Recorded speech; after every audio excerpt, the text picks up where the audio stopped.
This is the biggest buy-in of the year. The Triton $200,000 Invitational. Here at the Maestro Resort in sunny Montenegro, some of the world's best have amassed today for a shot at a massive $26 million prize pool. And in this moment, my heart sinks. Is he clicking it more? Holy. Wow.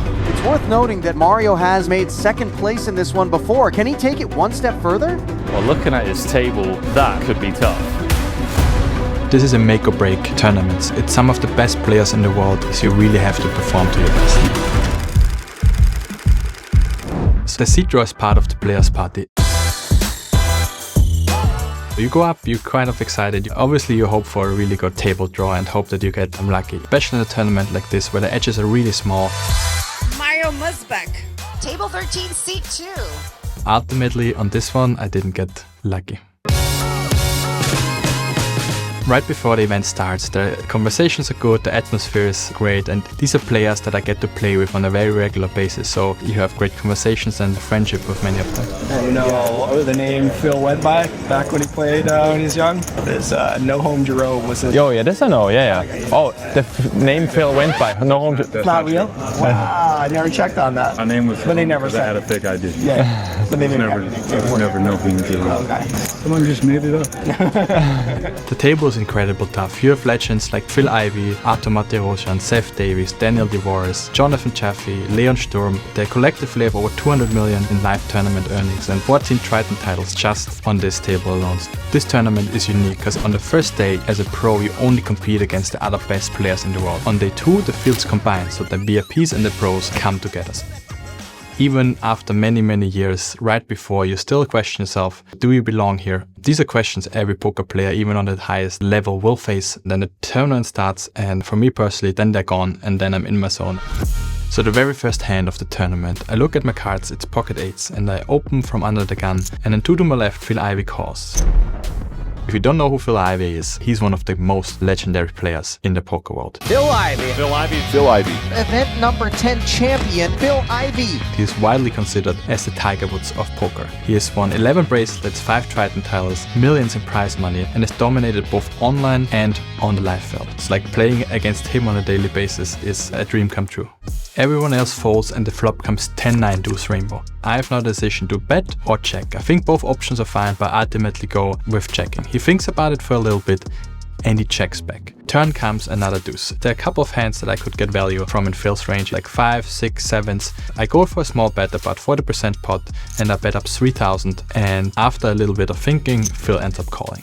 The river comes the 5 of hearts. Ultimately, I think there are a couple of hands that haven't beat. Mainly pocket 5s, pocket 9s, pocket 10s. However, there's a lot of hands that I've beat. Maybe pocket 7s, pocket 6s, pocket 4s. So ultimately, think about it for a little bit. End up betting a small sizing for 5,500. Then look over to Phil and I immediately notice he's thinking about it. Obviously I'm hoping it's just going for a loose call and my hand is good, but he had other plans and decided to raise it to 20,000. I immediately know this is a very tough spot. I look at him trying to get a read, but trying to get a read of Phil Ivey is a tough thing to do, so I end up deciding to fold my hand and he won the pot.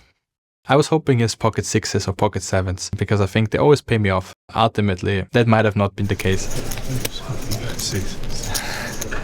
She has 7, right? For wedding.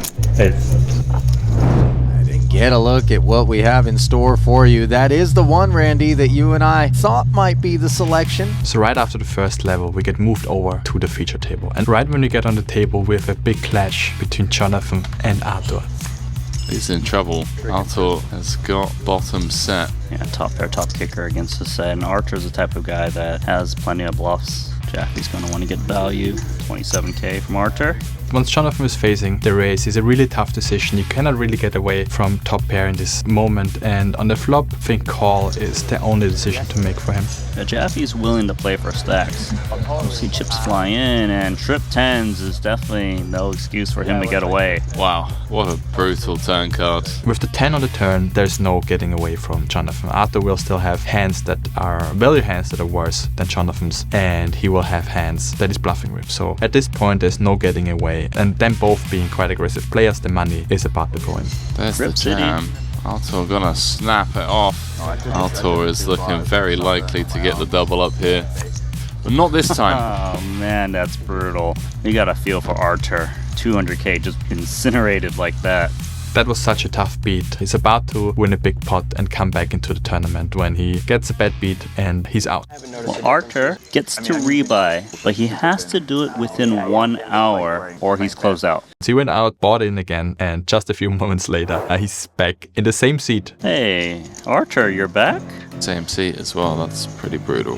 After seeing Artur bust, things start to heat up. Everyone is going after each other and it becomes a lot more intense. To put myself in a good position for day 2, I need to build up a stack really quick. Leon Sturm, 7-6 of clubs, UTG. Right the next hand, Leon opens to 3.5k. Leon is one of the best German players. He's a very young guy, he came from esports, very good at knowing when players have it and when players don't have it. And he's won millions online, he's won millions on the live field. He looks like a very nice guy, but on the poker table, he's a killer.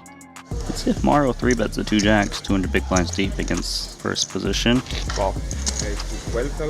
The action folds back to Leon. He has now a tough decision between calling or folding. I think a hand like 7-6 suited performs really well against 3-bets, especially covering the middling board. He ends up calling, which I think is the right decision, and we go to a flop. Sturm's going to be in trouble here. So on the flop comes 8-8-7. After his check, I think I have a very strong holding. His best hands is probably pocket 10s, pocket 9s. There's a few 8s, but only 8-9 suited, so there's 2 combos, and pocket 7s. These are the only 2 hands that really have beat me in this moment. I end up going for medium sizing for a 50% pot and Leon calls. Nice board development from Osbach. On the turn, the deuce of hearts comes, which brings a flush draw. Now it's time to size up a little bit. I want to split my range between the best value hands that I have, like pocket jacks, pocket queens, pocket kings, and charge his 1 pair hands, like a 7, like pocket 9s, pocket 10s, maybe something like ace king or a flush draw. I size up, I go for 80% pot, which I think is the right sizing. I could go even slightly bigger, and he ends up thinking for a little bit. Leon might be thinking, if I call here, it's unlikely Mario goes for a triple barrel. Does lay it down correctly. That's nice from Leon. I'm 13 chips on the table now, and the very next hand I get into a very interesting spot against Jonathan Jaffe. The Boris makes a 3500 from early position and it folds to me with ace queen offsuit. So I go for the 3-bet, and when I look to my left, Jonathan is already thinking. 2 jacks for JJ. The more he thinks, the more I feel like I'm troubled. Gotta imagine a cold 4-bet's incoming.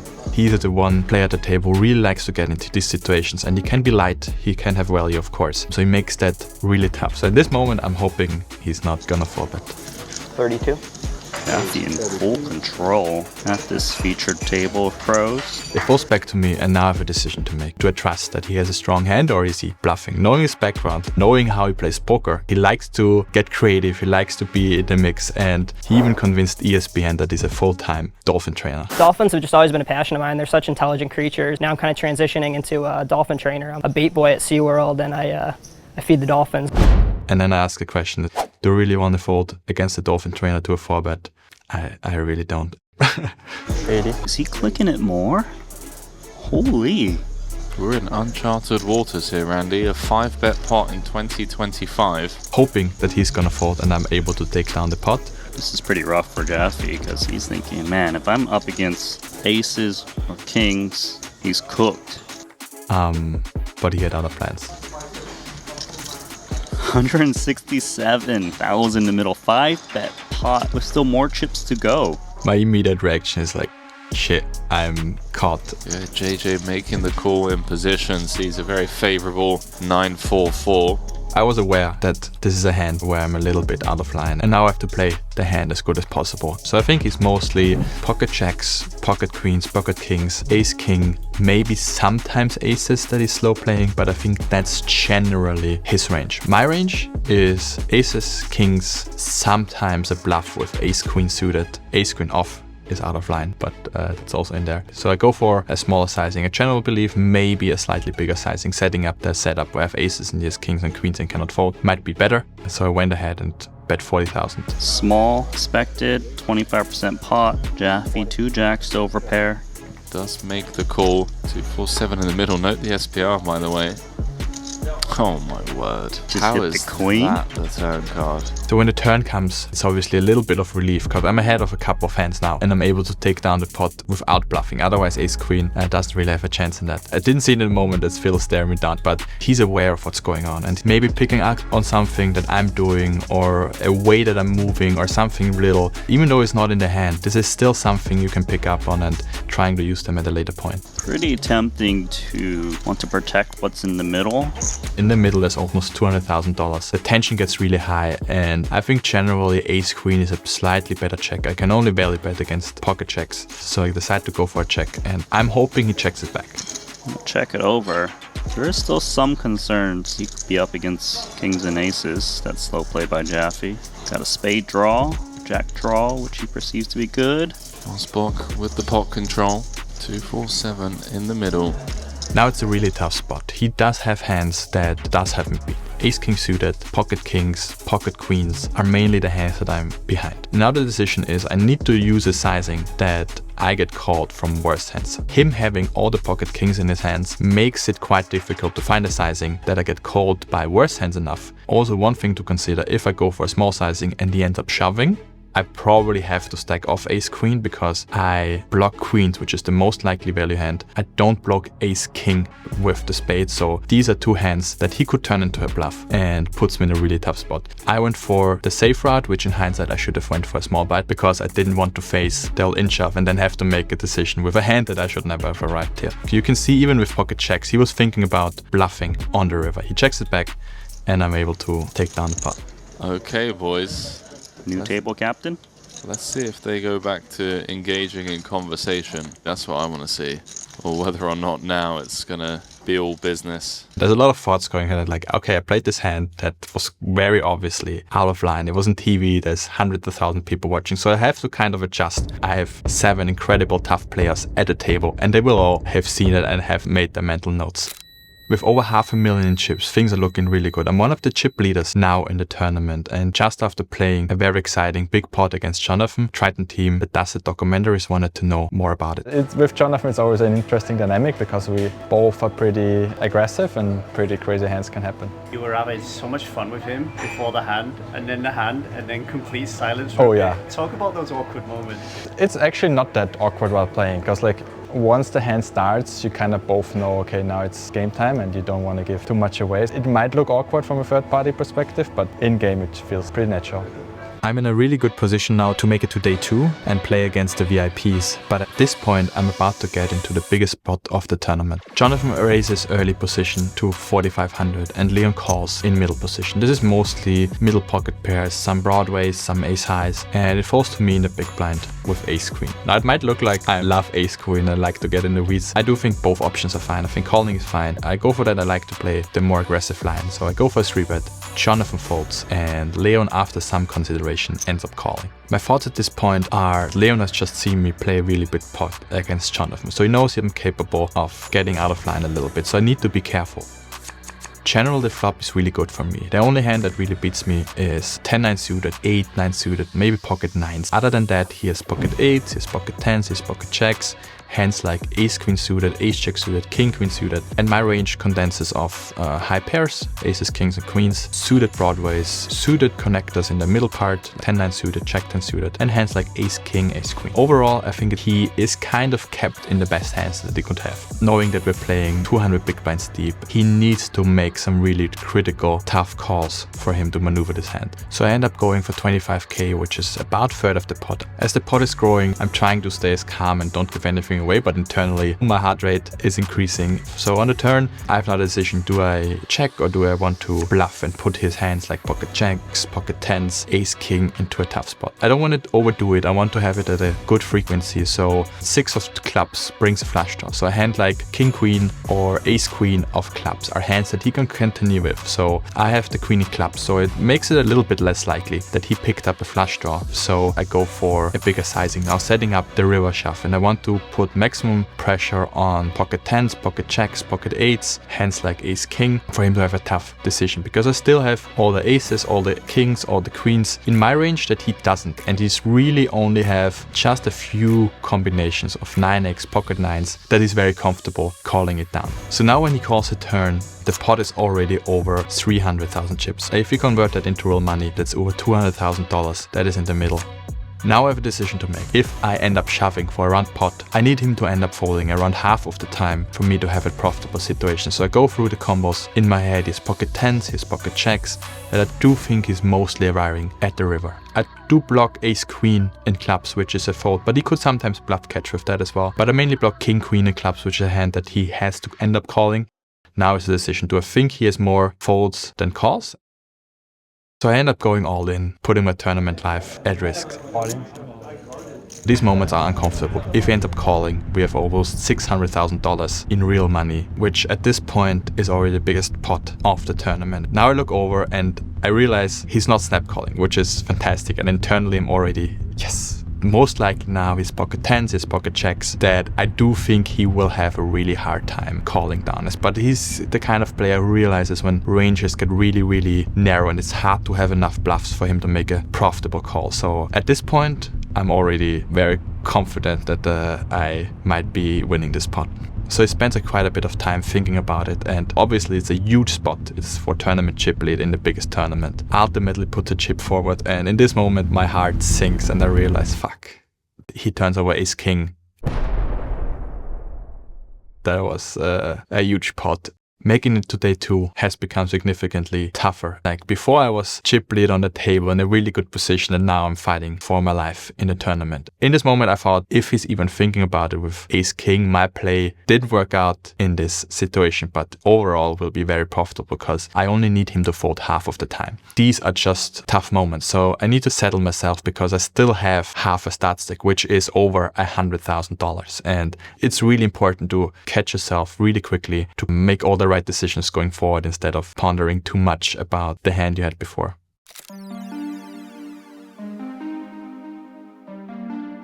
At this point, I didn't want to give up on the tournament yet, and I've been grinding back my stack when I look down at pocket aces. Artur makes it 7k in early position, and now it's a really good spot to win back some of my chips. So I make it 2100, and it falls back to Artur, who is considering his options, and he ends up 4-betting. This is like the dream scenario. I have now the option to go all in and play for stacks right away, or call. And I think with aces, I'm not really afraid of any flop. And I want to make sure he can put in chips with weak hands on later streets. When Artur is capable of that, so I end up calling, and we go to a flop.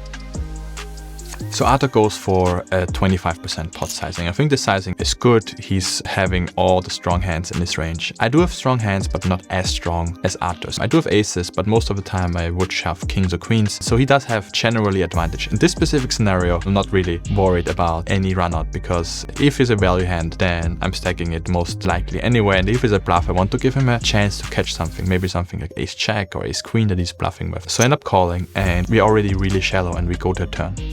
So when the king comes, it's not an ideal card. If his pocket queens or pocket checks that he's 4-betting pre-flop, it's now a card that he might slow down at. So I still have a very clear decision. I want to keep hands and bluffs in that he might end up finding a bluff on the river. So if he has something like ace-5 suited, I want him to have the opportunity to bluff on the river. So I still want to slow play my aces, and I check back, giving him the opportunity to bluff on the river.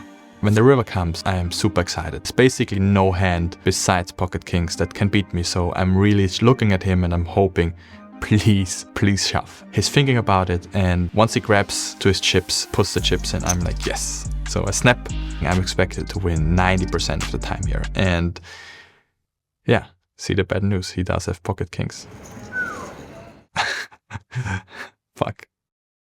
When I see pocket kings, it stings. The chatty vibe from before slowed down. Everyone is like kind of intense. I think you can see it a little bit. I don't have too many words, and I stand up and I try to get out of here as quick as possible. In the moment, you always question yourself, and a lot of thoughts going into your head. So it's important to not put yourself in that and analyze it later. And you can come back to the hands and study them. In this one, it was not meant to be.